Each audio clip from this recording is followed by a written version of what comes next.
A new video for the new year. Ignoring that the new year started a month ago, last year I spent a lot of time on back end mechanics and inventory management and map making. And then towards the end of the year, I started working on world generation and moving towards the minimal viable product, which I talked an awful lot about. This year, we're starting with something different. When I last left you, I was working on building the snowy Frostlands. Each time I wanted to test something, I would start the project and run through the forest here to reach the Frostlands. Along the way, I would encounter the enemies of the forest, and I would run past them. Every time. In a game where combat is meant to be fun and engaging, and that leads to what I've been working on this year, making combat fun. But before I get into the new stuff, let's begin with how combat was. I'm going to break this down into three categories: movement, weapons, and animation. Also, keep in mind I was very inspired by The Legend of Zelda The Minish Cap when working on this current version that you're looking at right now. Animation. I had a great idea to cut down on sprite making. Each weapon would no longer have a fully animated sprite, but would only consist of one frame. When attacking, there would be a set series of possible swing motions executed through an animation player. The reasoning for this is that I would have, create like 400 swords or something, and that would end up creating a lot of fully animated sprites, and this way I could just make one, set it to these animations, and everything would work just fine, and I could save a ton of time. The reality is it took a lot of effort and a lot of time to make every attack not look weird and out of place, and even now looking at this, while it's not the worst, it doesn't seem polished. Oh, and that slashing effect you see there, that's another clever idea I had. Weapons. These weapons have no hitboxes. They do zero damage and collide with nothing. The slashes that you see that come out from the sword actually are where the damage and collisions take place. The slashes are bullets fired out from the character with no movement speed. The reasoning for this is that it'd be easier to use and reuse certain slash effects with different weapons, and it's still not a bad idea, but combined with the animation weapons, sprite rotating thing I was doing that I already made, it looked, well, it's really hard to make things not look janky, and even now, it doesn't look super great. Weapons have had a combo system. The player has a 3-hit combo, and they can use any of their 3 equipped weapons during any stage of the combo. Each equipped weapon, as well as being unarmed, may have different attacks depending on what stage of the combo you are on. This would allow the player to mix and match different attacks into creative combos. So we have like spear, sword, punch, or spear, spear, spear, or, sword, spear, sword. Things like that. Now, I admit what I'm showing here looks terrible, but even when I had some great things working better before, I still didn't feel great about it. I found myself just sticking to a single weapon that was more versatile than trying to make the combos. For instance, here, the sword actually has a slightly bigger hitbox going north and south than the spear does, and punching's just, terrible because you're meant to have that when you have nothing else. So I'd just use the sword and not even bother about mixing in any other weapons.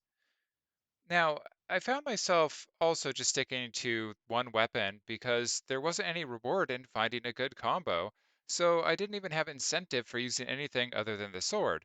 The mix and match combo system really isn't bad, I just didn't make a purpose for it in game, and I'm sure if I added a whole bunch of different weapons, a purpose and some creative fun may have come out of this, but it wasn't looking too, great right now. Movement. Remember how I mentioned The Legend of Zelda The Minish Cap? Well, I thought it'd be cool and use the basic movement ideas here. The player can move in any direction, but you can only attack in the directions of north, south, east, and west. I used to let the player attack in any direction, and honestly, that was just better feeling all around, and it's something I really need to go back to. I should mention that there's a blocking system here too, but it's actually pretty decent, so I'm not changing it, so it's not worth mentioning right now. So where are we now? This is a separate project that I created to test and work on combat changes along with some other things. This is a very, testing and work in progress area, so keep that in mind with whatever you see here. But I think I will take the same path again and describe the updates and changes in the order of animation, weapons, and movement. Better animations. Starting with unarmed attacks, I'm back to fully animating a sprite and no longer moving things with the animation player and creating weapon effects and bullets as separate things. Projectiles will still be separate things, they have to be. This might take longer to make each weapon visually, but it looks and feels so much better. Check out this stick over here too. If I remember what button picks things up, there we go. Much better. I mean, ignore the particles falling off it. I was doing something else, but look at this. The stick is back to being its nice swoopy self, and I really like that, and it just looks so much better. Weapons that are better. I've decided that for this game, you really only need one weapon equipped at a time, which is down from 3 in the last version and down from 10 in the version before. I'm stepping away from the idea of mixing and matching different weapons to make combos and focusing on the quality of each individual weapon. I think having a one really good weapon is better than three weapons that are all kind of so-so that you mix together and, kind of have something fun. Before, each weapon had three attacks in a combo, and that was it. That's all you could do.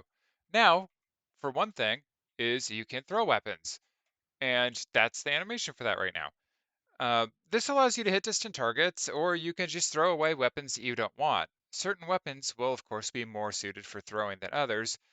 Funny thing about this, I only added throwing weapons in because I didn't want to rebuild an inventory system in this little testing area. So I just created the option of chucking a weapon away so you can swap weapons out more easily. And I kind of like it, so it's going to be in the game now. Combos still exist, but I've increased the number of hits from 3 to 4. When you perform basic combos like this, you'll find your character moving forward in that direction as well. This small change helps make the game feel a lot less stiff. That, and of course, being able to attack in any direction again. And altogether, this alone, I think, does a lot for the feel of the game. That's not all, though. You now have the option to execute a charge attack by holding down the attack button, and in this case, an uppercut. And that uppercut leads straight into the next category, Gooder movement. Because I've reduced the equipped weapons from 3 to 1, that really freed up two inputs that I've given new features to already. The first is jumping. And jumping requires stamina to use, but it allows the player to cross ground hazards and avoid some enemy attacks. The player can also attack while in the air, or if I ran out of stamina, let's try that. There you go. The player can attack while in the air, which will be necessary to hit objects above you. Some attacks, like the unarmed uppercut, will actually strike both the ground and the air level. This will let me put enemies in the air and enemies on the ground, as well as attacks in the air and on the ground that you could either jump or stay on the ground to avoid. The second ability is commonly found in other games, and it's dashing. Dashing uses stamina as well, but it can be used to get out of sticky situations. Right now, I just have this kind of effect for it. It's probably going to look a lot better than that later, but that's dashing. It just does what it does. It's not going to make you invincible while you dash, but it should still be helpful and useful. So with these new movement options, enhanced individual weapons, and all around better animations, I think combat's going to be a lot more interesting and fun. Next up, I'm working on enhancing the enemies though, because you can't have good combat without good enemies. And prior to this, all the enemies kind of had the same mentality of just running straight at you and attacking nonstop until either you or they were defeated. But fun and rewarding combat is a goal for this project. After that, I have quite a lot of enhancements and upgrades and features lined up, and it's about time I start introducing the story and giving NPCs a little bit of depth to them.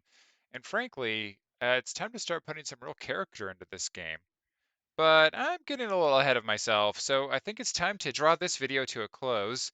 So thank you everyone for sticking with me, and I'll see you in the next one.